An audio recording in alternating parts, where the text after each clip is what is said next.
আসসালামু আলাইকুম প্রিয় দর্শক, আমার ধারণা এই ভিডিওটা আপনারা সবাই দেখেছেন। ঢাকা ট্রিবিউনের অনলাইনে এই ভিডিওটা আমিও পেয়েছি অন্যদের মতো, এবং ভিডিওটা দেখার পর থেকে সত্যি কথা বলতে কি আমি স্বাভাবিক হতে পারিনি। সেই ভিডিওটা হলো একটা ব্যাটারি চালিত অটো রিক্সা চালকের আর্তনাদ। বেশ লম্বা ভিডিও, প্রায় 2-2.5 মিনিট। আমি আপনাদেরকে খণ্ড খণ্ড করে ঢাকা ট্রিবিউন কর্তৃপক্ষের কাছ থেকে ক্ষমা চেয়ে আমি একটু দেখাচ্ছি, কারণ ওটা না দেখালে আপনারা আসলে ঠিক বুঝবেন না যে কেন আমি একটু বিচলিত বোধ করছি। আপনারা প্রথমে দেখুন যে ভিডিওটাতে দেখানো হচ্ছে যে যখন তার অটো রিক্সাটাকে ভাঙার জন্য নেওয়া হচ্ছে অথবা বিবেচনা করা হচ্ছে, তখন সেই রিক্সা চালকের কি আর্তনাদ।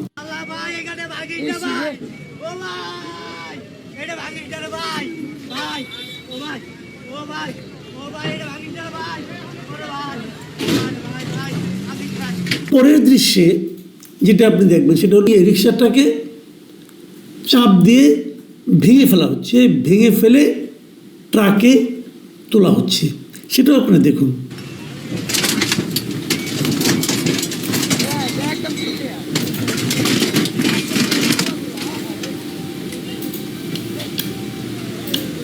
এরপরের দৃশ্যটা আপনি দেখুন, রিক্সাটা যখন তার চোখের সামনে, তার প্রিয় রিক্সাটা, তার এতদিনের সঞ্চিত অর্থের যে রিক্সাটা, সেই রিক্সাটাকে যখন নাকি ভেঙে ঘুরিয়ে ট্রাকে তুলে ফেলা হলো, হতবিহ্বল সেই রিক্সা চালকের প্রথম প্রশ্ন, ভাই এটা কী হলো? তো এখন আমি কিভাবে আমার সংসার চালাবো? এই প্রশ্নটা সে কাকে করলো এবং তার কী জবাব সে পেল, সেই দৃশ্যটা আপনাদের টাচ করবে আমার মনে হয়, সেটাও আপনারা দেখুন।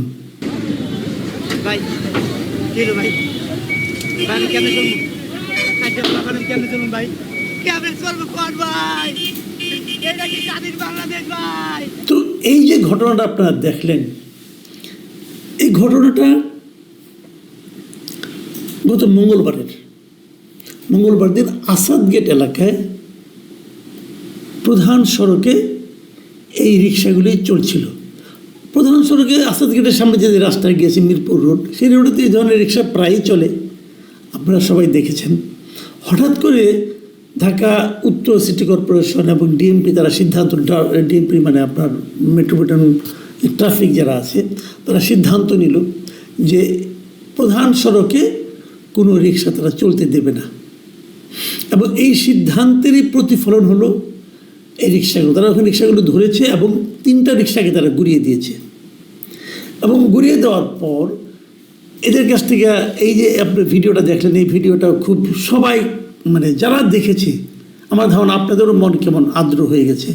যত লোক দেখেছে তারা সবার মন খারাপ হয়েছে, এটা কেন হলো এরকম? আপনি চলতে দেবেন না, তাহলে বলে দেন তো ভেতরে চলে যাও, অমুক তমুক করো। কিন্তু আপনি এটাকে ভেঙে ফেলতে হবে কেন, ঘুরিয়ে ফেলতে হবে কেন? এই ঘুরিয়ে ফেলাতে কার লাভ হলো? এই যে প্রশ্নগুলো, এই প্রশ্নগুলো সোশ্যাল মিডিয়ায় মানুষরা করেছে, এবং এটা করার ফলে সম্ভবত এটা দেখেই মোহাম্মদ এজাজ সাহেব, যিনি ঢাকা উত্তর সিটি কর্পোরেশনের মেয়র, তিনি সম্ভবত বুঝেছেন যে কাজটা ঠিক হয়নি, কাজটা বোধহয় নিষ্ঠুরতা হয়ে গেছে, হয়তো বুঝেছেন। বুঝে উনি আবার আজকে একটু ক্ষতিপূরণ দিয়েছেন। এটা অনেকটা ওই গরু মেরে জুতা দানের মতো আর কি। ক্ষতিপূরণটা কীভাবে, ওই 3 রিক্সা চালককে ডেকে নিয়ে আসছেন, তাদেরকে 50,000 টাকা করে সবার হাতে একটা চেক ধরিয়ে দিয়েছেন। 50,000 টাকা কেন তিনি ধরিয়ে দিলেন? হয়তো বলেছেন যে ক্ষতিটা হয়েছে তোমাদের এই ক্ষতিপূরণটা, বাট রিক্সার দাম কিন্তু আপনি 50,000 টাকায় রিক্সা পাবেন না ভাই। এই 2টা ব্যাটারির দামই তো 40,000 টাকার মতো, কিন্তু এটা হয় না। যখন তবু একদমই না পাওয়ার চেয়ে কিছু তো পেয়েছেন ওনারা, এটুকু পেয়েছেন, এবং তারপরে আশ্বাসও দিয়েছেন যে ওনাদেরকে একটা চাকরির ব্যবস্থা উনি করবেন, এবং চাকরি দেওয়ার জন্য উনি ওনার অধস্তন একজনকে বলেও দিয়েছেন। এই হলো মূল ঘটনাটা। এই ক্ষতিপূরণের কাজটা উনি করেছেন বুধবার দিন বিকেলে। এখন এই বিষয়গুলো নিয়ে আমি টুকটাক কিছু কথা বলতে চাই আপনাদেরকে। প্রথমত কাজ হলো যে এই যে এভাবে রিক্সা আপনি ঘুরিয়ে দিলেন, এই রিক্সাটা আপনি ঘুরিয়ে দিলেন কোন এখতিয়ারে? সিটি কর্পোরেশন কি পারে পারে সিটি কর্পোরেশন, কি পারে? অবৈধ রিক্সাকে, অবৈধ যানকে চলতে দিতে নাও পারে। সেটাই হয়। তাহলে আমার প্রশ্ন, ঢাকা শহরে যে রিক্সাগুলি চলাচল করে, কি ব্যাটারি ছাড়া, এর মধ্যে বৈধ কোনটা কোনটা? আপনি আজকে দেখেন, আজকে আপনি একটু খেয়াল করে দেখেন তো, আপনার চোখে এমন একটা রিক্সা পাবেন যে রিক্সাটাকে ঢাকা সিটি কর্পোরেশনের রেজিস্ট্রেশন আছে? মোহাম্মদ এজাজ সাহেবকে আমি প্রশ্ন করতে চাই, আপনি কি ভাই বলতে পারবেন ঢাকা উত্তর সিটি কর্পোরেশনে কতগুলি রিক্সা চলাচল করে? আপনার কাছে কোনো তালিকা আছে? আপনি বলতে পারবেন ভাই? পারবেন না। আপনি আজকে তো দায়িত্ব নিয়েছেন কম হয়নি, কীভাবে দায়িত্ব নিয়েছেন, কার সুপারিশে, কেমনে করে, কোন যোগ্যতা নিয়েছেন, এগুলি নিয়ে অনেক আলোচনা হয়ে গেছে, এগুলি নিয়ে আর কথা বাড়াতে চাই না। কিন্তু প্রশ্নটা হলো, আপনি দায়িত্ব নেওয়ার পর এখন পর্যন্ত রিক্সা একটা তালিকা করতে পেরেছেন? রিক্সাগুলি যদি আপনি রেজিস্ট্রেশন থাকতো, তো এখান থেকে তো সরকারের একটা রাজস্ব আয়ও হতো, সে আয়টার ব্যবস্থা করতে পেরেছেন?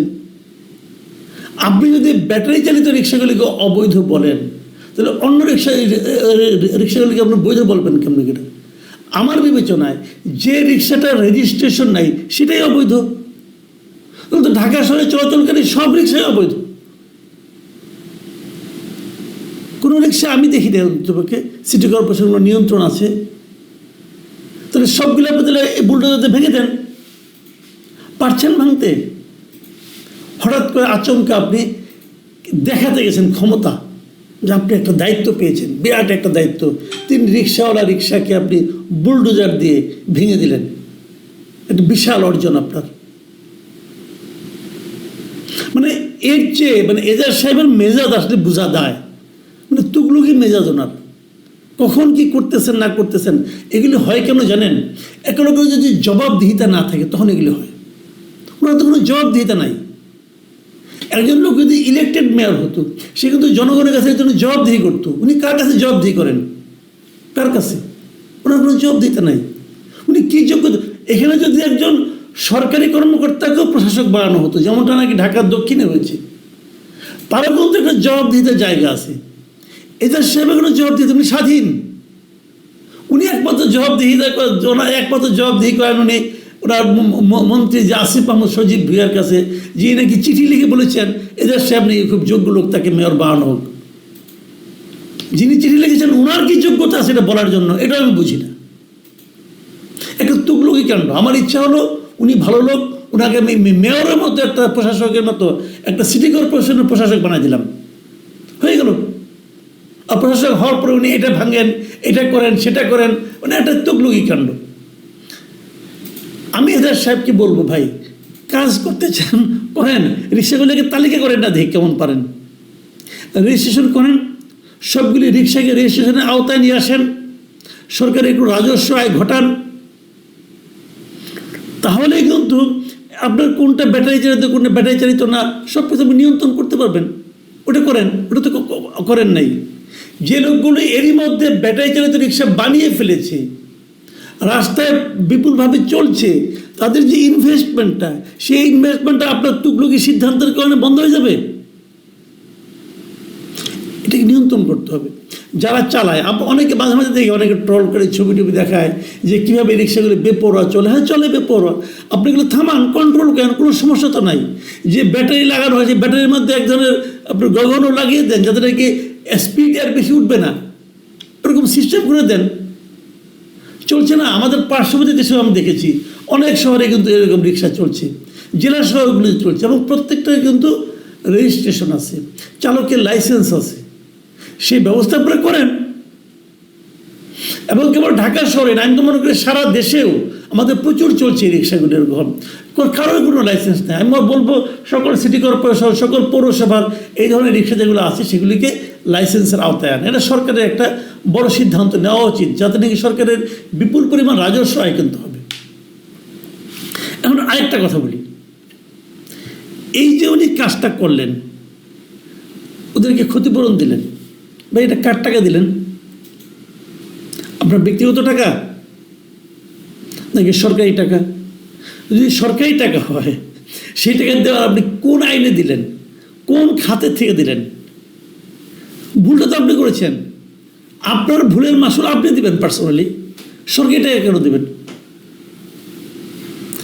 সরকারের যে টাকাটা প্রত্যেকটা পাই পয়সার হিসাব তো আপনাকে দিতে হবে ভাই।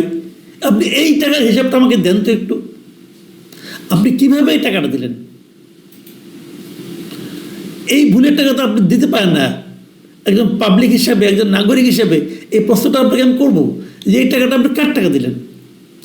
এমনিতে আপনি 50,000 টাকা কম দিয়েছেন, মানে এক একজনের 50,000 টাকা হয় না, কমপক্ষে এক একজনকে 80,000 টাকা দেওয়া উচিত ছিল, কিন্তু তারা নিয়েছে এই কারণে তাদের কিছুই পেত না, কিন্তু গরিব মানুষ যা পাইছে তাই ভালো। তারপর আবার চাকরির লোভ দেখিয়েছেন, আর চাকরি যেটা দিবেন সেটাই বা দিবেন কোন আইনে? একজন মেয়রকে ইচ্ছা করলে একজন লোককে চাকরি দিতে পারে? এই রাষ্ট্রের কেউ একজন লোককে বিনা আইনে বিনা নিয়মে চাকরি দিতে পারে না। তাহলে আপনি কোন আইনে কাকে কি চাকরি দিবেন? তো এগুলো কিন্তু বুঝতে হবে। হ্যাঁ, হয়তো বা মাস্টার হলে চাকরি দিবেন, তো মাস্টার হলে চাকরি কি আর চাকরি নাকি? কদিন পরে চাকরি থাকবে না। কাজে এগুলো কিন্তু একটা, আপনি যা কিছুই করেন একটা নিয়মের মধ্য থেকে করতে হবে। কিন্তু উনি এগুলো মানেন না কেন? উনি তো নিয়মের মাধ্যমে আসেনি নাই, উনি আসছেন ওনার মতো করে। উনি আসছেন আসিফ মাহমুদ সজীব ভুয়া রিকোয়েস্টে, তদবিরে। তো তদবিরে যে লোক আসছে তার তো কোনো সমস্যা নাই, উনি ওনাকে ট্যাক্স দেন, আর তো কারো ট্যাক্স দেওয়া তার দরকার নাই। তো এইগুলি হলো কি, অনিয়ম যখন এভাবে চলতে থাকে তখন সেটা কিন্তু সর্বব্যাপী হয়ে যায়। আমি মনে করি রাষ্ট্রের প্রত্যেকটা ক্ষেত্রে আপনাকে নিয়ম প্রতিষ্ঠা করতে হবে। এই যে সংস্কার বলতেছেন না, এগুলি কিচ্ছুটার ভাই, নিয়মটা প্রতিষ্ঠা করেন। সরকারে করেন, প্রশাসনে করেন, আইন শৃঙ্খলা বাহিনীতে করেন, বিচার বিভাগে করেন, নিয়ম প্রতিষ্ঠা করেন। নিয়ম প্রতিষ্ঠা করলে সবাই ঠিক হয়ে যাবে, তখন আর ব্যক্তির ক্যারিশমা দেখানোর দরকার পড়বে না। আশা করি এই পরামর্শগুলো সরকার ভেবে দেখবেন। আর এজাজ সাহেবকে যে প্রশ্নগুলি করেছি আশা করি উনিও সেগুলি জবাব দেবেন। প্রিয় দর্শক, এখন এই পর্যন্তই। আল্লাহ হাফেজ।